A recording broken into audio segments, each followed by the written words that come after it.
I just know we not it no more. So I said something on stage last night that triggered a lot of people. I said, nigga, we gonna have to go back to slavery to become strong with me. What else what we got that we can say right now that's gonna produce better people than what slavery produced? Hey. Yeah, so It's what we got? well, what do we have? What do we have that's gonna turn around our dynamic? We got the education now, Yeah. reading, we got the money, we got access to information, but what's gonna make us better people? Right. Look, fam. Hey man, welcome back to the Rob the Savage podcast. I got a special guest right here with me, man, Charleston White. I said, what it, fam? What up, fam? Oh, man, take it easy. Man, we had a movie last night, dude. Yeah, it was epic to me. Man, Biloxi, Mississippi. Yeah, I called it the Negro League. Hey, that's what it was. Yeah, I called it the Negro League, being amongst so many black people and a handful of white people that were sitting in the middle.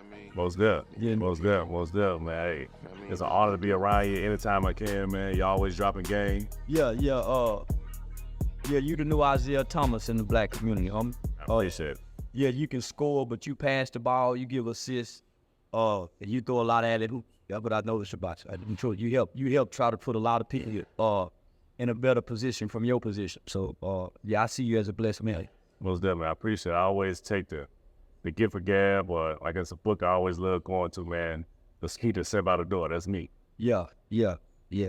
Most definitely. And you you a yellow black nigga. Yeah. Through and through. Homie,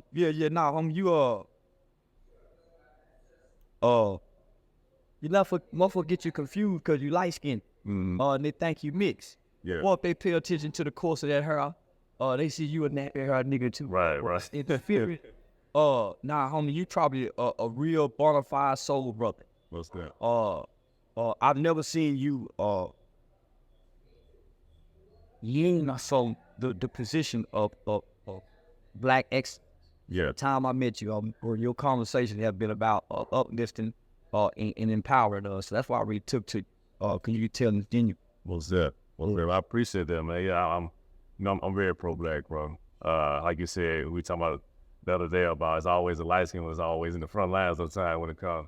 But I'm militant minded, man, with that. But I just want our people to just do better. Yeah. And when I started seeing you, man, online, shout out to Pistol Gordon in Nashville, Tennessee. Yeah, shout out to Big Pistol, man. Most definitely, man. Seeing you with that, man. I said, you know what? I can align with this, man, because that's what I'm about. Yeah.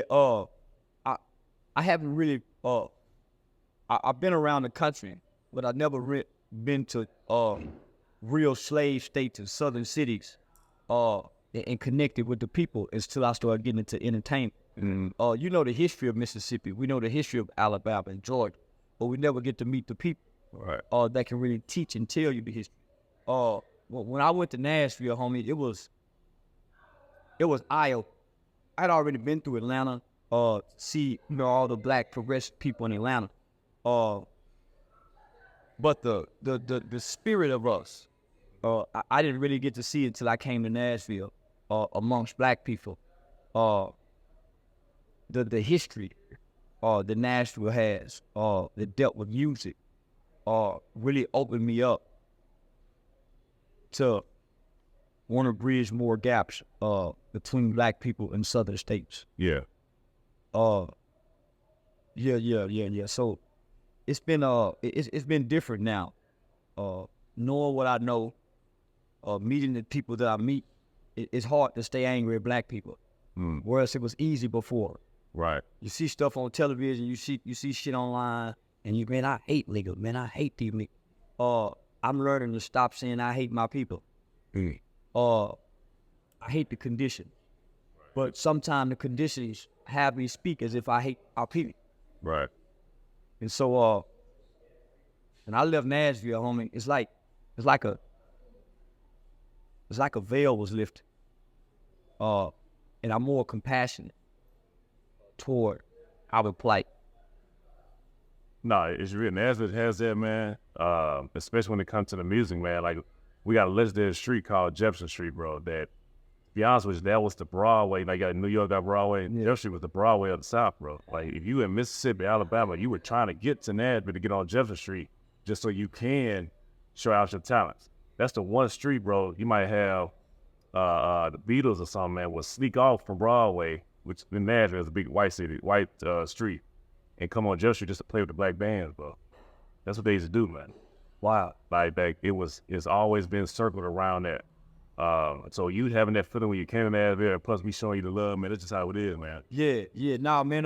From Miss Brenda at the bus stop, I saw black people with answers. Right. And they wasn't begging white people for help. Right.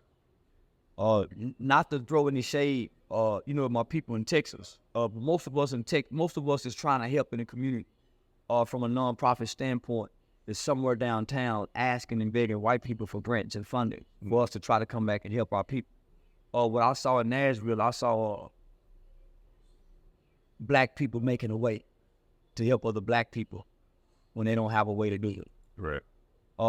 So that's why people saw me do some of the things that I did. I gave away half my back end money. I mean, I witnessed right there. But because the spirit moved on me, homie. I saw black people trying to help black people without being white. And so that boom. And so here I am back with you guys again. And I'm in the beginning to hopefully try to do something in entertainment. Right. With us doing something as black men. Right. Coming from the South. Hopefully recreating a comedy Negro league. I mean, we need to do it. Yeah. We can go back to the chitlin circuit, homie, and not have mud on our shoes. Like not real. No. Yeah. We can go back to playing baseball in the Negro League, and now we got stands where the people can sit in the stands and they ain't got to stand up. We can make it a little better now. We just have to go back and start making it better. Cause right now we don't have enough. That's true. Yeah, I mean, there's nothing to look forward to in some of our eyes. But we got to keep on showing. If they never invite us to the Grammys, we got a nigga Grammy. If we never get a Oscar, we got a nigga award. Right. To us, this is an Oscar. Right. And that's what we got to be on. I shouldn't have any regrets for walking away from Live Nation stage because I'm over here on the nigga stage. Right. And the lights is just as bright. And the pay is better. Yeah. The pay is better. Hey. It's always, man, when you're dealing with your people, you got love with your people. They'll tap in with you, man. You don't need all the other. You're going to have some disappointment. Yeah. But nigga, you disappointed when you go to the white folks store. You disappointed when you go shopping and you order something from Gucci. And you disappointed then, but you still buy one. Yeah, you have complaints where you feel disrespected in certain entities, but you still go back to them. Right. Do the same with your people. Right. Nigga, I've been robbed, stole from, lied on. But on the flip side of that, I've gotten just as much love. I've got just as much support. I've gotten just as much encouragement from the other side of that coin of my people as well. When I'm knocked down, the people got the airport and lift you back up. Mm-hmm. And so that's what I've been relying on. And so I don't want to get too big, homie, bro. I'm too big for the niggas and the Negro. Not real. Yeah. We never too big for our people. We got to show them that. I mean, even you coming down here, man, to Biloxi, Pascagoula, Moss Point, Mississippi, they don't get entertainment like that. You made their day seeing somebody like you. 3 days before coming here, I read an article where Mike Tyson was kind of debunking Mayweather's belief that he's the greatest of all time, that he's the people's champ. And I love Mayweather, but Mike Tyson said what made Ali so great and what made him the greatest is that the people could touch him. He could walk amongst his people. Mike Tyson said, walk your kids to school and see if you can walk your kids to school. Right. I want to be great like that with my people. Hey, you is great. But I see it. But I don't want to be a fool and end up like Nipsey. Right. That's big. Because of balance. Yeah. And in order to find that balance, you can't be afraid of your people. You can't be afraid of your people. You have to interact with them off top. I love that whole analogy, man, that you got to touch your people. We see, going back to that street, Jefferson Street, bro, Muhammad Ali used to walk on this street with Wilma Rudolph, if you know who that is. They was dated. Wilma Rudolph went to Tennessee State. Muhammad Ali is from Louisville. It ain't nothing down the street, man. They used to walk down the street. People can touch them, interact. There's plenty of photos in there of that, bro. Like, Yeah. that's right, man. When you great, man, they got to be able to touch. That's why a lot of people love Michael Jackson. They can touch him. That's all people want to do with Jesus, homie. Yes. They feel like if they just pull his shirt, Mm-hmm. not that we're on a level with Jesus. And also people who believe in us, who admire us, and sometimes idolize us. Mm-hmm. And they believe if they can just touch us, it might do something. Real. So if God can elevate me to a position where people see me in that retrospect, Right. part of my blessing is allowing them to touch me. Right, blank. Yeah. Yeah. Yeah, homie. I never knew the power of Michael Jackson as I was watching the power of Michael Jackson growing up. Yeah. Just come out on stage, and he in China, Yeah. and they pass out. Yeah. They crying Yeah. Yeah. just because it's presence. Yeah, just because it's present. I say this I ask people all the time, man. Outside of Jesus, what's the only other name that the whole world, no matter what corner of the earth you're on, they know? Michael Jackson. That's wild. That's how powerful he was. Yeah, so that's the power of the gifts that God give you. Correct. So God give you this power. He gives you this gift, and it's not for you. It's for them people. So will a man rob God, they ask? Mm. When you got a gift and you got influence and you don't allow these people to touch you, you robbing God. No, real. So that's why I bang on a lot of rappers on wax. Because, homie, we idolize some of these guys. Real. We'll kill each other, arguing over some of these guys. So when you come to my city, you come to our city, the people can't touch you. Right. You become so secluded. You become so disconnected. You become so apart from the people. They can't touch you. You don't stop in a community to sow a seed. And these people admire you. They idolize you. And to some degree, they worship you. Right. So you robbing God and the people with those gifts. So I could dig it. this is my blessing. Yeah, this is my blessing to pass something out to a young person, homie, and they excited to get it from me. Because when I look in the mirror, I see flaws. I see flaws, huh? And that's another thing I think a lot of people not seeing that they so our youth is so caught up in the social media world, man. They have all they see is flaws, but they're not in the way that they need to see it. Yeah. They try to add themselves up compared with what society wants you to look like, and they can kill themselves. Flaws are okay if you're able to identify them so you can correct them. Correct. This is when you can't see the flaw, Right. problem, and you're acting like as if you're not flawless. I tell all young people, greatness has flaws factored into it. Your flaws are factored into your greatness. So that don't stop you from being great. Right. It's already factored in. True. Oh, it's true. That's true. It's already factored in. You always drop some gems, man, every time, man. I'm going to say this, I always want to ask you this. How have you connected your spirituality, man, with everything that you do with your move? I baptized myself. Okay. I wanted to be able to hear from God, talk to God, and believe in God without a man standing in between me and God. That's the preacher. I want to be able to go to God. I don't want to have to go to Jesus. I want you, God. How can I hear from you, God? If I'm a 15-year-old kid and I'm playing gangbangers and they lock me in a cell, I'm kicking on the door, fuck you, I'm cussing. They come in, they take the match. Yeah. They take the Bible out. Now I ain't got nothing to read. How do I know God? How do I find God? If I can't understand the Bible, I don't believe in a preacher because I don't trust men. As a kid, how do I hear from God? How can I talk? How do I know God? Right. So I asked God, long as a kid, how do I get to know you without reading the Bible? Because I can't understand thou. I can't make out the historical context of some of these words. I can't pronounce some of these names. I'm a kid. How do I know? How do I get your word, God? By spirit. Well, how do I know if it's a spirit? When you tell a lie, do you feel bad, young brother? Right. That's the first man I was about to say that. When you tell a lie and somebody believe you, Yeah. they think you telling the truth.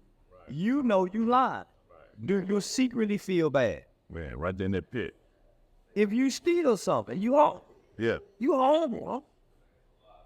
And you steal it just because you hungry. Right. And you got away with it. Nobody seen you steal this.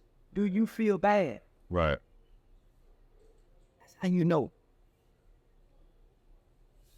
If you whooping a nigga, right, and you believe he deserved his ass whoop, and he fall on the ground, and you was kicking, and you know he deserved this, do you secretly feel bad? Right. That's how you know it. Yo, brother. Yeah. If you do all this, nigga, you ain't got no convictions. You don't know God. Yeah, you don't know how. Because God shows up doing right or wrong inside of you. Every time. You can't. You can hide it on the outside, play cool with your niggas, but on the inside, it's a horrible feeling. Oh, man. Every time, man. Anytime I've ever done something wrong, I know I've done something wrong. It's a hard pit in my stomach, man. I'm immediately trying to repent and rebuke it. Or I find a reason or a justification to justify my wrong. But I'm not gonna sit in the wrong. Yeah. Justify. See, I don't feel so horrible. Right. That's how you know. Yeah. My base side. Yeah, that's how you know. And that also shows how our youth, man, got that call. If I have a conversation with them, man, right now, they wouldn't even be able to tell you that they feel like they did something wrong. There's no conviction. At all. That's the absence of the Spirit of God in there. Correct. Yeah, so to further answer the question, my spirituality is a daily exercise. And it has to be done in the morning before I enter out into the world. Sure. Or I'm gonna lose the spirit and I'm gonna be all emotion. That's true. And it'll be all ideology. Some of us got some fucked up ideologies based on our ethnocentric belief system that we're better, that we have the right here. So if I just go off that, then homie, I'm gonna be rude. I'm gonna be a mean motherfucker. Unloving, judgmental. The spirit is what aligns me. Excuse me, sir. When I do something wrong. Right. You see what I'm saying? But yeah. I just go with my ideology and my belief system. I wouldn't be right. That's real. And so that's what most of us are doing. We're going strictly off what we believe. Our ideas, our own education, our own personal life experiences. And that's just one side of who a human is. Right. This is one side of who a human is, right? So I wake up only to align in spirit. So I get in the shower. I talk to God. I try to cleanse my own heart. I try not to leave out the house mad at nobody. And I don't want to hate nothing. I don't want to hate white people. I don't want to hate nothing. Because I know that a heart that has hate in it, a lot of love can't exist. Love and hate can't live in the same space. No way. It's light and dark. Yeah. So if there's hate in your heart, then God has to leave. He can't stay there with hate. One has to go. If light show up, darkness leave. Every time. Oh no. So we have to start teaching the importance of being in good spirits and walking with a good spirit. And that's how we fix up. Cause we got young niggas waking up over there, let alone hateful. They got mean, hateful spirits. Not real. And that goes back to I segue into this, man, when you bring up about some of these guys might need that prison. just to get them straight. Or I even say, I told Candace off air, think about it during when the 60s, when everybody was going to get drafted to the war. Yeah, a lot of guys, and even back then, that was bad, that needed that structure in the military. They came out different men. Yeah. My dad's 73. He told me it was some hoodlums in his hood growing up in South Nashville that was ruthless. But when they went to the military, came out about 5-6 years later, they was stand-up men. Yeah. Okay. Discipline that it provides. Right. The nature of a man is what's in his spirit. Right. Not real. The nature of a man is what's in his spirit.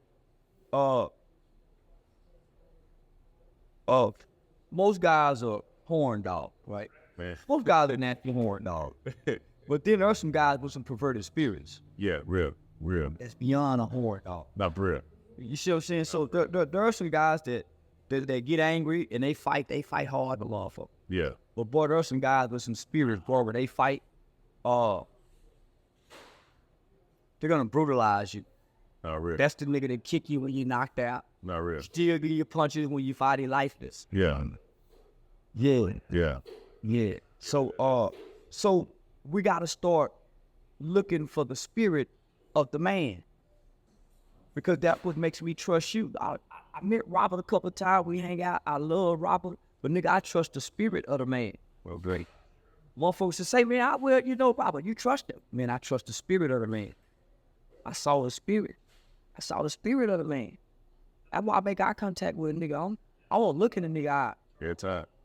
Yeah, so that's what's been keeping me alive, huh? Trying to look for the spirit of the man. And as I'm looking for your spirit, man, I'm listening to my spirit, man. Not real. Don't go there. Yeah. Don't do this. Man, you know you wrong, apologize. It's a man in me talking to me. It's a spirit man. Then it's another little motherfucker said, man, fuck that nigga. So I gotta get with the spirit man that's in. Right. Just like the cartoon, it still got the devil right there and the angel right there. One's whispering, one's saying, "Oh, you ain't wrong, fuck." You see what I'm saying? Right. We gotta find that spirit man and listen.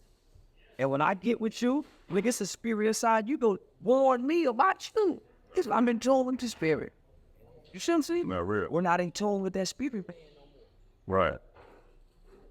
I'm gonna say this, man. When I had my spiritual awakening with you, when I came out there to Dallas, bro, of course, I came out there by myself. Yeah. Yes, I told Angel through DMs, like, I'm gonna surprise him on his birthday. She says, all right, I'm gonna come out there. Bro, I came out there, I didn't know where I'm gonna stay until I kind of figured out where all your stuff was going down there with the comedy show with Say Cheese and everything. And I said, man, I'm gonna show bro that, look, man, we ain't just talking when he came in Nashville, that we would some stuff. And I knew I had to come out there and show you, man, in person, man, that, like, hey, I'm about what you about. I want to get my people better, but I also want to grow myself to where I can able to, like, vouch for, hey, man, Charleston is a stand-up man. Yeah. There's too many people out there who, man, why you associating yourself with him, man? He be saying that. I said, bro, because I ain't an emotional ass nigga. Yeah. I'm a man. I'm dealing with this man is because I trust what he got going on and I see it. I ain't just going off clickbait. I literally watched it and have aligned myself. Oh, man, it's a whole video of me, man. I used to talk so much shit about Crip Mac, but I was in spirit. I was helping him, but dressed up as if I was talking about. Yeah. Right? So I was fucking, well, nigga, you need a bobblehead, nigga, if you don't trace. So I really fucking good. On the surface, like, I hate it. Mm. When he got DP'd on it, and I ain't really never even talked about this. When he got DP'd that time, the nigga beat him up in that ass. Yeah. Nigga, I cried online. Mm. I cried online, homie. And then I came back out of shame and said, nah, man, I wasn't tired for that, nigga. I was playing. But, nigga, that was my spirit, man, weeping. The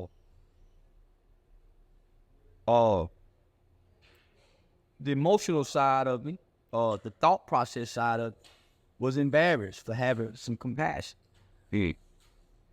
But I thought about a time, homie, when one of my homeboys, my nigga, Baby Insane, he had found Jesus Christ.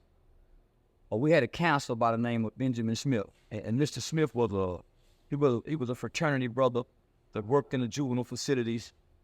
He worked his way up from being a house parent to a caseworker, got his bachelor's degree, his master's degree, and so he used to do gang mediation, and he used to always talk that black empowerment, uplifted talk. So I hated that nigga trying to do away with the gang bang, but it wasn't real hate. Nigga, Mr. Smith got my nigga Baby Insane to give his life to Jesus Christ, and IDP. So secretly, I've always felt bad about that. And my nigga was a stand-up soldier. IDP had me jump on him that he gave for life. And so I used to act like I hated Mr. Smith. But nigga, I really secretly admired him and wish he could be my father. Because he was a father figure like nigga. He was a Charleston White back then in the boys' home. Okay. Mr. Smith died, nigga, when I got grown in a car wreck. I was going to go see it that weekend.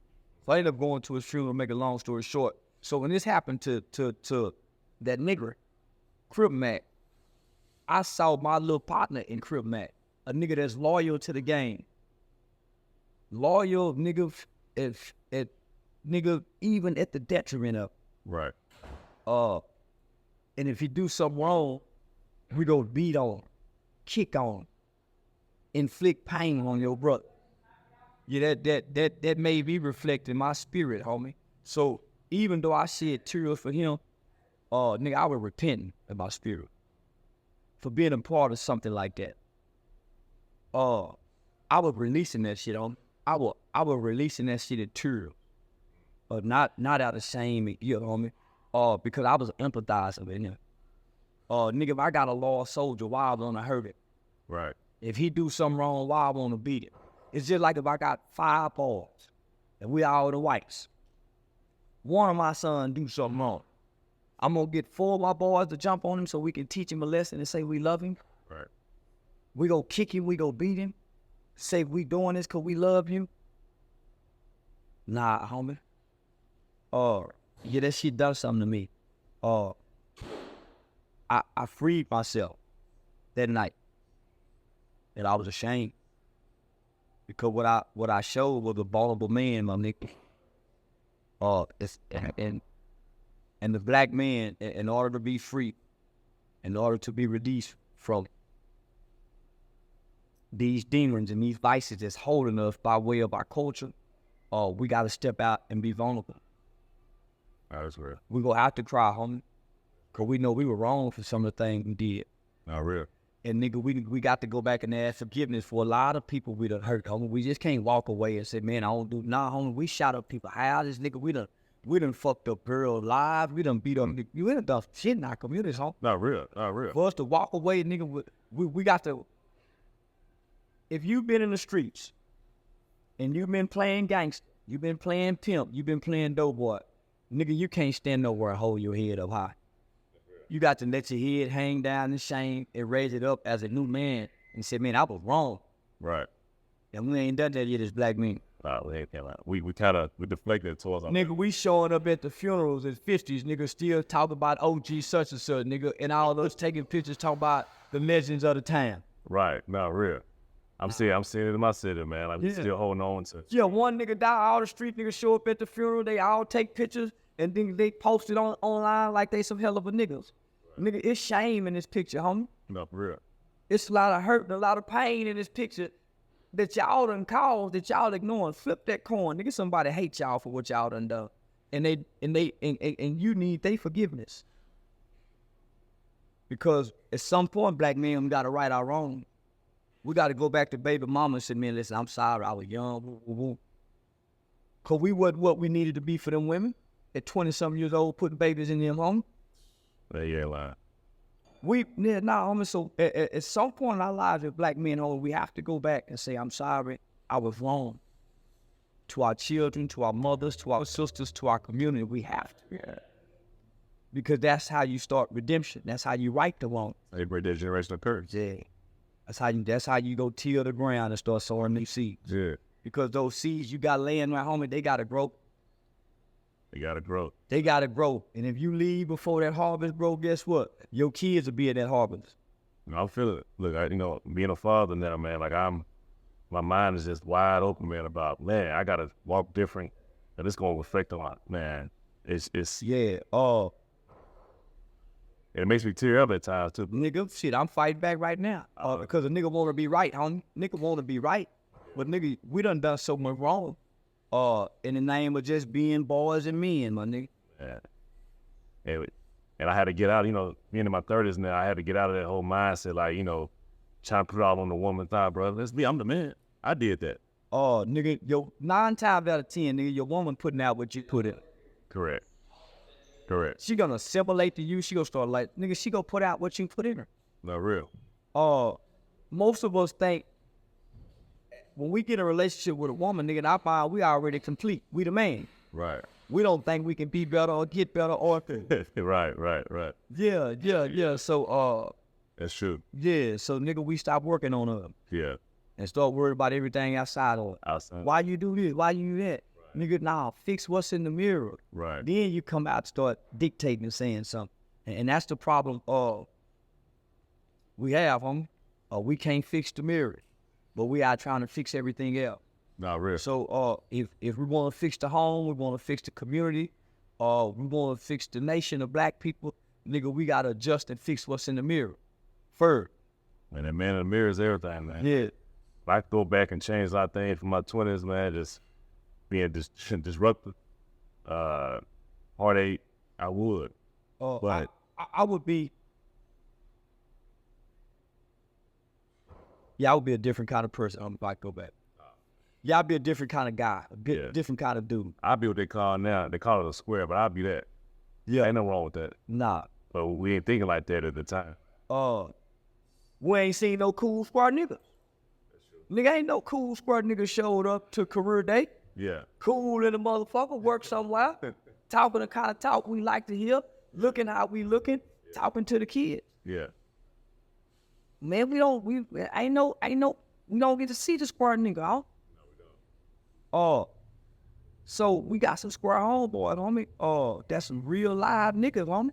And they ain't with none of the gangster shit, but they good square niggas. Yeah. They ain't no pops. Yeah. They ain't no old ass niggas. They just square niggas that didn't want to do wrong.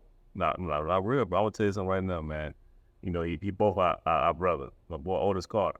Yeah. Come on, man. Like first off, he invited us down to his second home, Moss Point, Pascagoula, the whole Gulf Coast area. Bro, I had his tag, but he has redeemed himself. Yeah. That's why I love him for him, man. That's why we like them so much. You gotta align yourself with brothers like that. Otis, my boy Trey Oliver is here, which. Well, we wasn't bad people. We wasn't bad in spirit. We just picked up on all the bad things that we saw as kids, because children mimic what they see and repeat what they hear. Nigga, we wasn't told the truth. No, we wasn't. We were really misled. Yeah. Intentionally. We had older people who was intentionally misleading us. Yeah. We wasn't really educated. We was miseducated. Nigga, we wasn't taught real education. We was miseducated. Before standardized testing. No, really, yeah. Nigga, we was misguided, literally, by the culture. Misled, misguided, miseducation. Homie, we grew up to become good guys. Yeah. Before you say that, man, at Otis' birthday at his house, me and CMR was just talking about that, how we was misguided about how we should be. It's a certain frame that, like, nah, that's all way you can be. If not, then you're a square, or you ain't gonna get no play from the women. Yeah, homie, we thought you was a punk if you walked away from a fight. Yeah, point blank. We thought if you ignored a nigga talking about you, you was a whole ass nigga. We was taught that. We was taught that one of us got a girl. I just want to be with this girl, and I don't let my homeboys go. We was taught. Some of still holding in there. Every aspect of how we grew up. Not brilliant. Then here come gangsterism. On top of being misled, misguided, miseducated. Nigga, we was tricked. I've always said, man, the gangster image has replaced the warrior that the women love. Come on, homie, nigga, it ain't no fun at all. If the homie can't, nigga, the woman couldn't even go nowhere. We just start pouring burr on her head, my nigga. She just walking, we start, you know how horrible burr stink? Homie, we start just, Yeah. nigga, we start going crazy. And I can't explain, my nigga, how, nigga, our parents and them tried to do everything, nigga, to stop that. I know they did. I mean, they tried to do everything. Yeah. But it's somewhere. Well, I'm gonna say this, even with your point, I think that time frame changed. Again, I'll be 35 in October. I feel like my age frame is that last age frame that had the same parents you had. I wouldn't talk to a nigga under your age. You feel me? Yeah, most definitely. The last good generation that really understand right from wrong. Yeah. Yeah, it's some late 80s. The late 80s baby, early like 1999. Well, once they started having babies, in the 90s, homie. It's just like we was talking earlier. They made niggas slaves. Oh yeah. There's something about those crack babies. Those were different kind of humans that was made. They're not the same. These are new people. That's biologically engineered. Yeah. Biologically engineered. So when you think about crack babies, you think about most babies aren't breastfed on top of being crack babies. Giving the powders, Similac milk. Yeah. Not knowing what's in that. I stress my mom. The genetically modified foods, not knowing what's in that. Yeah. Homie, these are new people. Yeah. And they don't have the same. They don't have the same mindset that we have. Right. It's like you said earlier. What was that doctrine? How to make a nigga slave. We grew up learning how to process emotions and thoughts. These new humans, they don't know how to process emotion. Yeah. So most are emotionally detached because of the world they grew up in playing technology. So there's no real reason to feel sorry if I kick you in the head. I'm emotionally detached. Right. From humor. Yeah. I can say I'm sorry texting it. Yeah. These are new people, homie. Yeah. We always, like we said, the other day, man. Black folks, we always been the most conservative. Man, we didn't do none of this stuff, man. Like, it was insane to hear of a mass killer being black. Yeah. Unless he's on something. In the 80s, it was insane to see a nigga getting kicked in the head on the ground by another black person. Not for real. Niggas did stomp niggas in the 80s. Now let him get up. Yeah.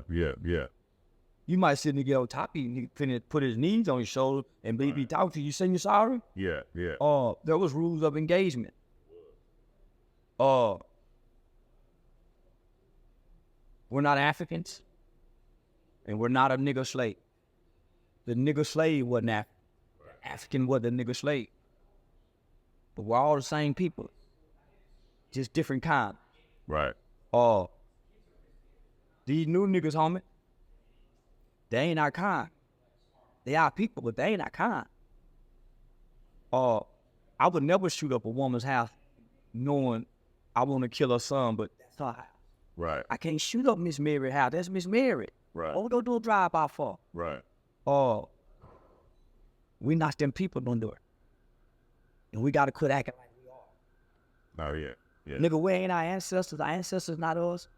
We're not our children, and our children not us. We done changed. We done mutated. We done evolved into something that's not us no more. Not real. This ain't us, my nigga. Yeah, it's a whole nother Negro out here. Yeah, so I'm trying to, as a 46-year-old black man, I'm trying to understand, okay, they went and got the Africans, brought the Africans here. Why we ain't as strong as their people? What they done to us? We can't be like before. We're smarter, we know more, but we weaker, we dumber. Hard, we don't even know astrology. We don't even know how to survive in nature no more. Yeah, for real. Man, heavily feeling swell. Man, I grew up, everybody swim. In the center, neighborhood center. Now you ask kids, man, they won't even put their feet in water, bro. Let alone know how to make a fire. So yeah, homie, so I'm trying to, they left us something to follow. And I think if we study what they left behind, homie, we can be greater than who we are today. But we're not studying what's been left behind. That's real. You don't know how to make no homemade dressing no more. Who got the recipes from them old niggas? Right. Who know how to sew? Oh, man. Man, I just found out that there's becoming a shortage in this country on who know how to work on transmissions now. Yes. Niggas don't even know how to work on, we'll be losing that. We're losing that. I'm going to tell you this. Not to get on women case, but you got even some women who won't even date a man know how to work on a transmission. That's even more fuel on the fire of how, think about it, back in our grandfather, they had all the women in the world just because he was a handy man. He could fix things. So you even got men who even want to get their nails dirty, bro. Yeah. That was them 70s and 80s, nigga. Well, that was them 70s and 80s. The feel good dress up, nigga. Yeah. Got waves in it, her. Go to the barber shop every week. Yeah. Nah. Yeah. So I just know we not it no more. So I said something on stage last night that triggered a lot of people. I said, nigga, we gonna have to go back to slavery to become strong with me. What else will we got that we can say right now that's gonna produce better people than what slavery produced? Yeah, so it's what we got? Well, what do we have? What do we have that's gonna turn around our dynamic? We got the education now, Yeah. reading, we got the money, we got access to information, but what's gonna make us better people? Right. Look, fam. So my belief is if we focus on the future. We know the past existed. But what's the future? Children, they're 100% of it. Our children are 100% of our future. So if we want to change the future, because we can't change the past, then nigga, we got to start focusing on the future. We got to start talking like this here. Yo, what's up, little homie? Because if we talking like this here, homie, it's too late. Not real. So we got to come back down and get on our knees and start talking to kids and build from that point up. Look, man, there y'all have it, man. Charleston White dropping game on the ground for what? Them hungry hounds hoping that they stay around. Nothing there, man, just hoping they stay around. I love it, man. Look, we're going to continue to do this, man. We got to get that chilling circuit right. Yeah, we started last night, man, brainstorming, putting ideas together. Let's just go back and do the old. Let's go back and redo the old. Because that's what Hollywood is doing. The Hollywood movie producers are running out of movie scripts. They rewrite Batman, they rewrite everything. Come on, Nigga, let's go redo the old. Yeah, we are the content. Yeah, come on, they bringing back the color purple. They bringing back a new color purple, so let's go redo the old. Let's go learn how to grow food again. Let's learn how to put stereo back in cars. Let's learn how to fix tractors. Because the AI, the creation of AI is gonna force us to have to go back to what the niggas knew how to do. Not really. AI can't change time. Yeah. So we're gonna have to go back to skills and trades that AIs can't do, homie. AIs can't grow food, can't pick green. So we're gonna have to go back to what our ancestors knew, homie, before we got so smart. We're gonna have to go back to be dumb again. We got booze, yeah. Yeah, we done got too smart. Yeah. Bourgeois Negro. Yeah, so man, I'm ready to eat, nigga. I'm starving. Man, that's what it is, man. Man, let everybody know where they can find you, Charleston, man. The Rat Williams on Instagram, Charleston White fan page, on Facebook, and on the chitlin shirt. Yeah, Black Love and Black Power. That's what it is. Yeah. Stay tuned. Man.